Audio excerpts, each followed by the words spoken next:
Good afternoon, everyone. We'll start off with a customary data breach joke. So data breach walks into a bar. The bartender goes, "Hey you, we don't serve data breaches here. This bar was given to me by my dear old daddy, and he didn't serve data breaches, and neither do I." To which the data breach replies, "Well, actually I'm a health data breach, so I'm not just any normal data breach, and actually, he's not your real daddy." So today, ladies and gentlemen, we're going to talk about breach notification in Malaysia. And it sounds like a very serious talk, so I just wanted to make it a little bit more fun. So I'm going to basically structure this talk like a story, and the title of the story is The Perils of Breach Notification. But before that, please allow me to introduce myself. I'm Keith. I have no security credentials. I don't work in security, either in the past or the present. I do, however, work in IT. I'm an architect for a company here in Singapore. They don't know I'm here, so don't tell them. But basically what I do for a living is I build stuff. I build IT systems, not build buildings architect. And today's story is about something I built. At the end of last year, I built a breach notification website. It's called SayaKenaHack. This is it right there. It's built for Malaysians. And today's, I wanted to walk through the story in 5 parts. So first, we're going to talk a little bit about the background of the breach. Especially if you're not Malaysian, you probably don't know about the breach, so I just want to cover that. How I got the data, how I built the site, the response that the site got, both from the users, as well as the media, and even the government, and finally sort of round it up with some conclusions, right? So let's just get straight to it. So the background of the breach. So on the 19th of October, I get a call from a friend. He says that, "Keith, Layar.net, this very popular forum in Malaysia, reported a big data breach. Have you looked at it?" And I said, "No, well, I'll take a look." And sure enough, if we went to Layar.net, this appeared on their page. The personal data of millions of Malaysians are for sale, source of breach still unknown. This is it's a really good headline. It's got the right amount of mystery, right amount of urgency, right amount of seriousness. But effectively, if you read the article, what it would say is someone had come to the forum, someone was trying to sell the personal data, and they were selling sort of like a combo list of data. So they were selling data from a job-seeking website called jobstreet.com, a couple of medical associations, and data from all Malaysian telcos. So Malaysia has 3 big telcos, Maxis, Celcom, Digi, and we have about 12 or so smaller telcos. We call them virtual network operators. And this person who was selling this data said they had data on all of them. Now, Layar took down the original ad. Of course, they have to. But you could sort of search for it, load the Google Cache version, and from the Google Cache version, look at the sample data that was up for grabs. So this guy who was selling it was actually saying, well, here's some sample data just to prove that I actually have this data. And you can look at the sample data and quite easily verify it with some open source intelligence that the data looks legitimate. Now, shortly after Layar made this claim and made this report, the MCMC, this is the local regulator in the country, told them to take it down. Now, the MCMC is similar to the FCC in the US, IMDA, I think here in Singapore. It's basically a regulator not just of ISPs and telcos, but like a content regulator as well. So this is a regulator telling a media company to take down a report of a data breach. Now, the next day, they said, well, no, it was a misunderstanding. Layar got permission to re-upload the article, and that seemed to be it. But 10 days later, on the 30th of October, Layar make a big expose. They say they went online and they found the data, not just the sample data, but the full data set that this guy was offering up for sale. He was offering up for sale for roughly 1 Bitcoin, by the way. So that was, at that point in time, about 40,000 ringgit, I think, maybe even more. But the point is that they claim they found all of it, 46.2 million records of mobile phone numbers from 2014. If you have a mobile phone number or had a mobile phone number registered in Malaysia in 2014, doesn't matter whether you're a citizen or not a citizen, your data is in this breach. At the very least, we have your IC number, that's your Malaysian identification number if you're Malaysian, or your passport number or some other registration number, and the phone number. We also will have probably your name and address, maybe local address in Malaysia, as well as your IMSI and your IMA. At the very least, we have that. Some telcos had more, some telcos had less. Now, this is a really big pile of data that's up there, easily downloadable for everyone. So I decided, well, let's see what we can do. Let's try to make a breach notification website. Now, first thing you got to do is you got to get the data. So how do you get the data? We had this talk in the morning. It's a great talk. Well, you go to the dark web, right? So I didn't know anything of the dark web. I don't work in security. So you go online and you search, dark web search engine or dark web directory or dark web this or dark web that, and you go to the dark web and there's .onion links and you try to find this. Now the dark web, at least from my experience, was like, the internet back in the 90s. The links were slow, they didn't work, some didn't load, all that kind of crap. And while I did find some breach sites with some breach data, I couldn't find this one specific data set that I wanted. But then, on the 3rd of November, a website, a forum on a clear web site, most of you in this room probably know this forum, posted something like this. Hello all, I'm sharing the mobile number data, first shared on a hidden service.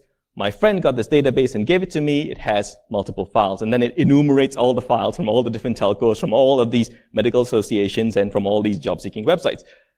This isn't an actual code, by the way, because the website in question, the forum in question, is actually on the clear web. The site's indexed by Google. If I gave you the actual code, you could just pump that into Google and go to the actual post that has the data. But even then, I'm quite sure that everyone in this room, everyone at this conference, within 10 minutes of Google can find this data. Now, if you go to the website, you download it from a mega link, you get, roughly 3.5 gigs of data. And the one thing, if you go a little bit off tangent, the one thing interesting about the data, of course, it's all legitimate, it's all there, but the one thing about the data was that it was password protected and encrypted. Now, why would anyone do this, particularly when the password is given in the same post as the link to the data? Until you realize the password looks something like this.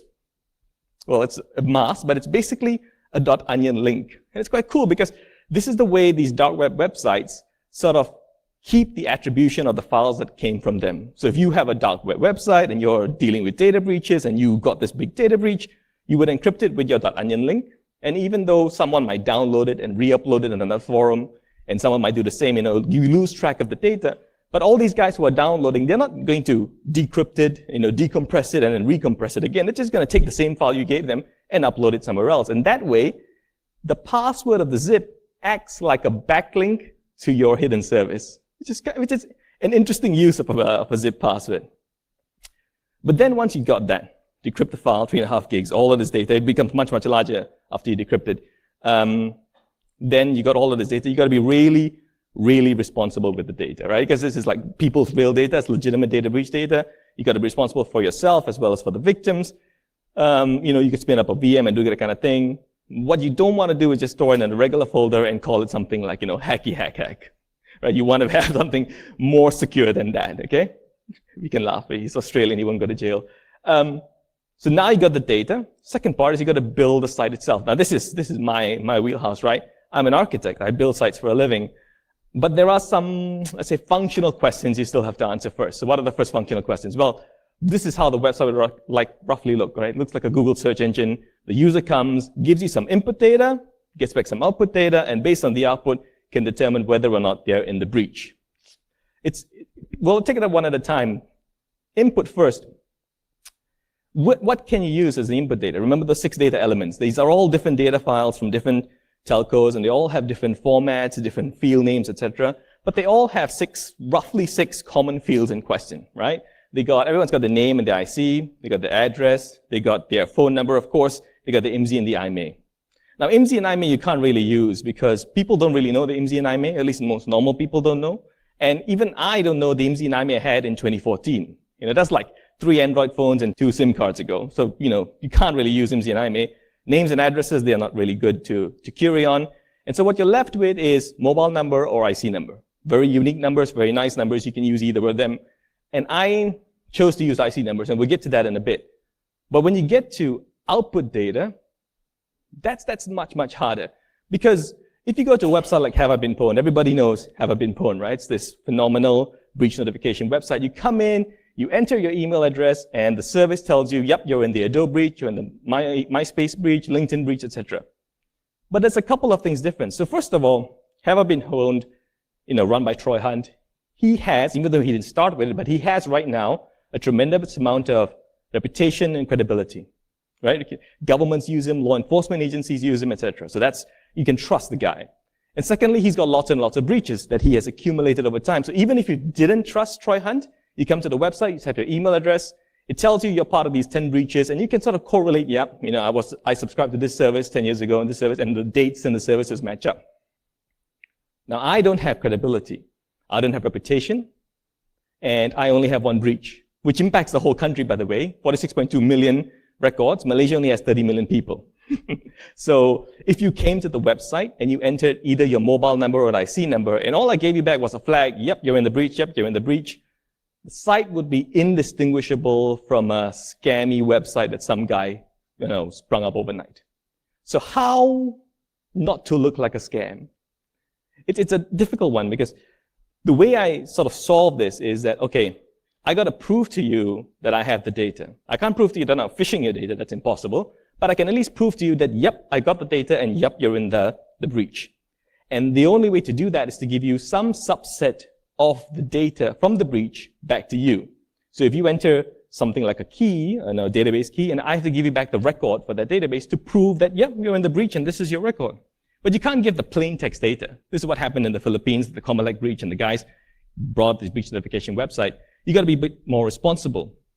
And the sort of solution that I came up with was to use something called masking, right? So, for example, credit card numbers are pretty sensitive, so people don't print them out. But if you go to a physical store, swipe your card, and get a physical receipt, your card number's on that receipt. It's just masked. Usually, credit card numbers are 16 digits long, Visa, Master. The first 6 digits you may or may not mask. The middle 6 digits you have, and the 4 digits at the end, they always leave it in the clear. This is for troubleshooting purposes, so that you, looking at a receipt, can figure out which card you use, etc. And the masking helps to keep the attribution, helps to keep you know which card you use, but anybody picking a random credit card receipt off the street can't use it because they don't have the full card number. So the same concept we apply for phone numbers. A Malaysian mobile phone number looks like this. We apply some masking to make it look like that, and we get roughly 5 digits entropy, right? This is similar to what the minimum standard for PCI is. PCI says 6 digits of masking, but the last digit of a credit card is a checksum, so you only get 5-digit entropy. This is 5-digit entropy. It's kind of cool. So at the end, it's not a perfect solution, but it's what I sort of ended up with. You come to the website, you give me your IC number. Now, why not mobile number? Mobile numbers are a lot less sensitive, but also a lot more common. Everybody's part of this WhatsApp group with like 11 billion people on them, and your phone number is just pinging around everybody else, and then you can tie your phone number to your identity pretty easily. IC numbers are a lot more sensitive. They're a lot more secret as well. So I figured out that this was the better way of doing it, that someone comes into the site, enters their IC number, and gets back their mobile numbers. But they get it in masked form. And this way, you can sort of know that, yep, that looks like my phone number. It's got the same last 2 digits, without me further exposing you to harm. It took a very long time to just reach to this stage. The other thing is that I'm guessing the last 2 numbers are left unmasked. You can't mask too much as well, because you got to prove to the person that you have the data. So if you have one number, there's a 1 in 100 chance I guessed that correctly. If you got another buddy and he's got one number and that's correct as well, that's a now 1 in 10,000 chance. That's a strike the lottery probability, So in 2 searches, you can go from, yeah, I don't know whether this SayaKenaHack thing is real, to, yep, pretty darn certain that this is legit. And that's, again, not the perfect solution, but I think it's pretty close to where it would be. So once it's there, building the site's easy, right? This is like a standard reference architecture for an AWS function. Won't go into too much detail. We'll go to a more simple diagram. This is roughly how the site looks like. It's a standard serverless implementation. You got an S3 bucket serving out HTML and JavaScript. That JavaScript calls an API. That API connects to a database. Simple stuff. And then from here, you can do, sort of like figure out how it works and what can go wrong, right? Sort of like threat modeling in Crayon. The thing that I was primarily worried about wasn't that someone could come and dump the database. The database itself, there was masked at rest. So as an asset, it's pretty low value. You could go online and find it and download the full data set anyway. Why would you come and download my database? Or tampering and spoofing. It's very, very hard to tamper and spoof. The Lambda function in this case can only read the database. And in fact, it can only read 1 row of the database at any one time. The thing that I was particularly worried about was that someone comes and DDoSes the website. I'm not worried about availability going down, but more like someone comes, DDoSes the website. The site doesn't go down, but the next day I get a huge bill from Amazon because AWS is serving up all of this traffic. Fortunately, it didn't happen, but when you spring up stuff like this, you got to be aware of all those kind of threats. Now, once you've done all of that, pick a domain name. I pick SayaKenaHack.com. If you are from Malaysia or you know Bahasa, that just means I got hacked.com. It's an homage to Have I Been Pwned. Maybe Troyan doesn't like it, but you know, what's that saying? Imitation is the best form of flattery, I guess. But once the site's built, all I have to do is launch it. So on the 12th of November, I posted this to my Facebook timeline, and I posted something to my Twitter timeline as well. Basically, I asked my friends, you know, can you go try the site? Tell me what you think. Tell me if the data is correct, etc. Right? Cool stuff. And you know, it was launched. Now, what's the response? So shortly after, on the 13th of November, this was roughly what the analytics of the site was. 458 concurrent users, 13,000 plus users in one day. This is less than one day, actually. It's like 8 to 12 hours, something like that. So that's a pretty good thing. That's more than anything I built in my life had that kind of traffic. It's quite amazing. So what's next? Well, I worked with a friend of mine who works at a local English daily, one of the biggest English newspapers in the country. And we managed to get it not really on the front page, but a story on the front page and then another story in like 2-3 pages deep in the newspaper, but on the actual physical newspaper you get on the door. And you know, front page news is always something to brag about. So this is it. Yeah. It's a screenshot of the screen, but I promise you, I swear that I don't live in Malaysia. I live in Singapore. I'm Malaysian, so I don't have a physical newspaper to show you, but you know, take my word for it. It was front page news. Now, what does front page news or mainstream media do to your traffic? Well, you go from 458 to roughly this. This is 1,963 concurrent users, 100,000+ users in like, you know, if you look at the timeline below, I launched it on the 12th. This is the 16th of November. It's 100,000 users at like 10 a.m. on the day it came out as front page news, right? Now, at this point, you're probably wondering, well, you know, Keith, you got the data, you built the site, yeah, great response, and it's on the front page news, all awesome stuff. What's so perilous about data breach notification? What's so perilous about this, right? Well, that, my friend, is coming now. See, on that same day, at around noon, I get a note from a friend of mine. He says that, Keith, I'm trying to access the site, site's jammed up. I don't mean to brag, but you know, I'm a pretty good architect. The volume that the site currently had was nowhere near what would jam it up. So I was left perplexed. It's very hard to troubleshoot an AWS instance on your mobile phone. So lunchtime, I took a trip back home.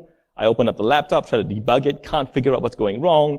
You know, working for me, on my laptop, on my iPad, on my iPhone, working for most people I know. Some people are reporting some issues. What's going on? Until someone sees this. Now, if you're not Malaysian, this takes some explanation, but look at the word at the bottom there, and let me enhance it for you. Notification. This website is not available in Malaysia as it violates the national laws. So this was blocked by the local regulator in Malaysia. Now, at this point, I'm worried about two things. Yeah. First of all, I'm worried about the abysmal language issue in my country because there is no variation of the sentence where the is grammatically correct. But second of all, I'm really, really worried about what's going to happen to me. It is effectively time to panic.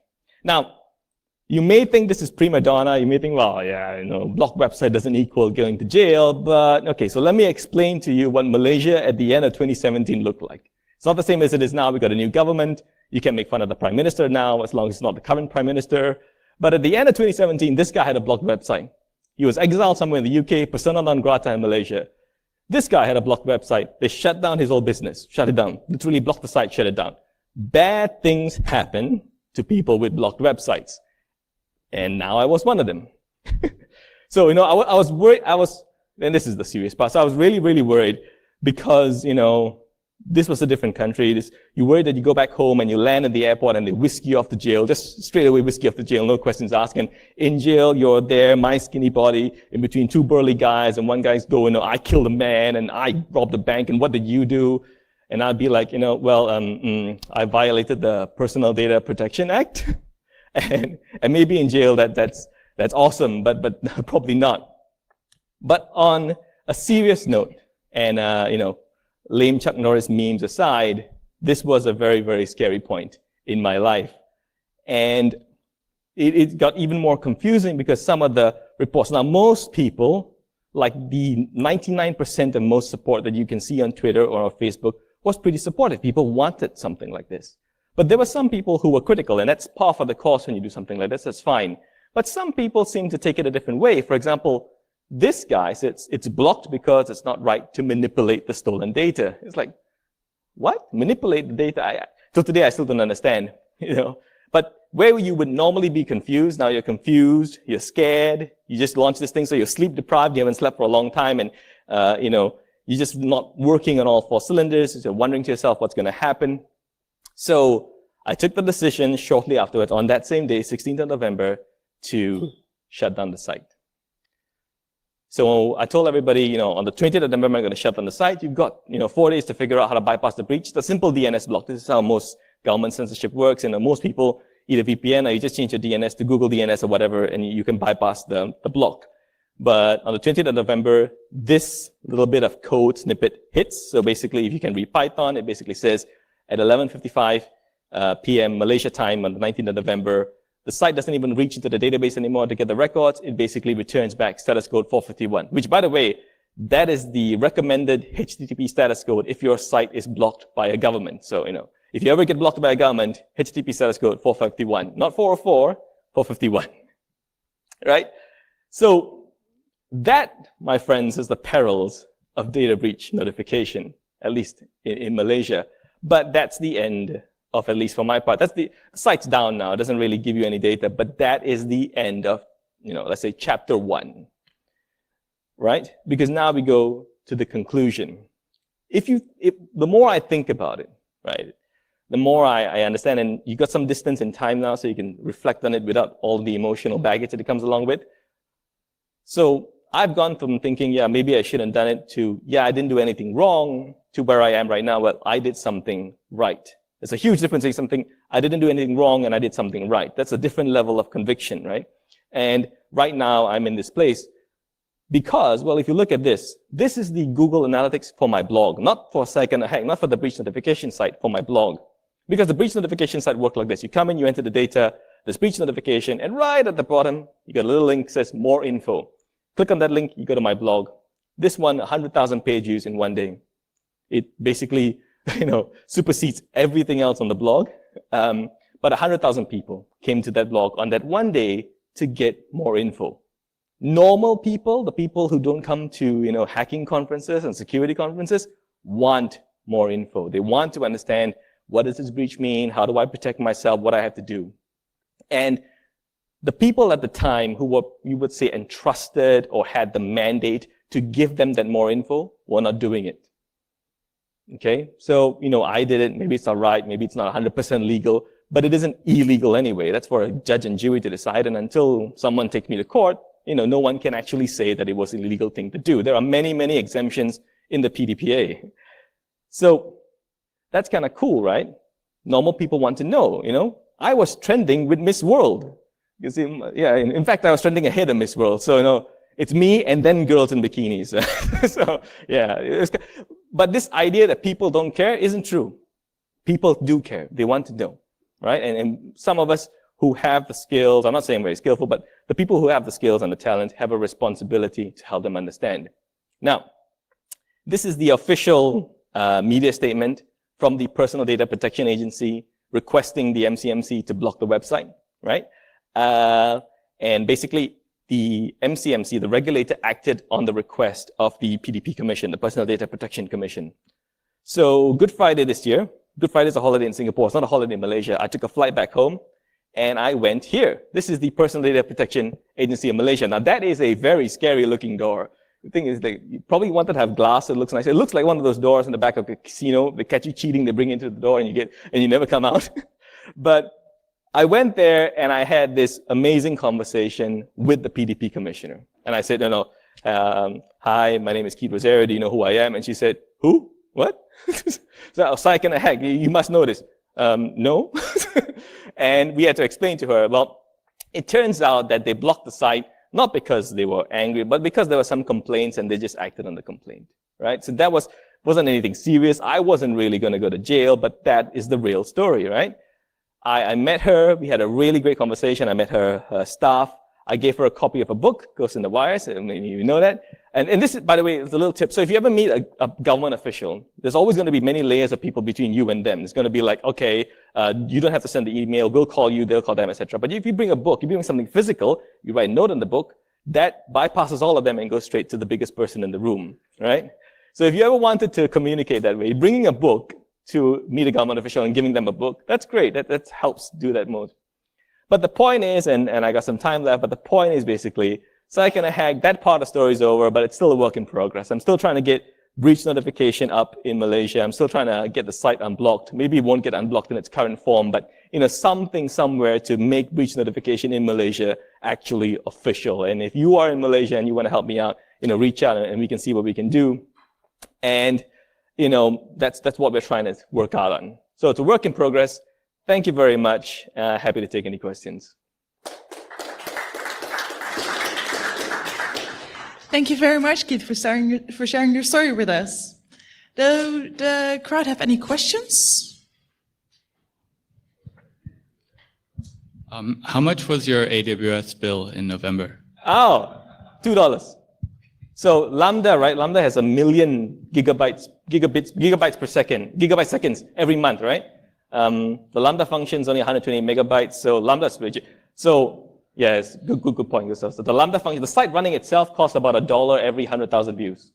So $2 for 200,000 views, something like that. But the real cost was loading the data into DynamoDB, right? Because it's 46 million rows, and if you spin up, 1,000 rows per second, 2,000 rows per second, that costs a bit. So that I think roughly about $30, $40, but the full cost of everything, domain plus the DynamoDB plus the AWS, under $60, I would say. Yeah. Okay, are there any more questions?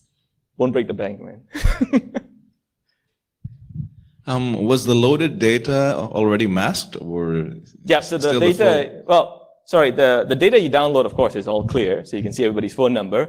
But the data in the DB is masked, and we do that for two reasons. I do that for two reasons. One is that so that's more secure, so that if you dump the data, you don't get anything of value. The database itself is pretty invaluable.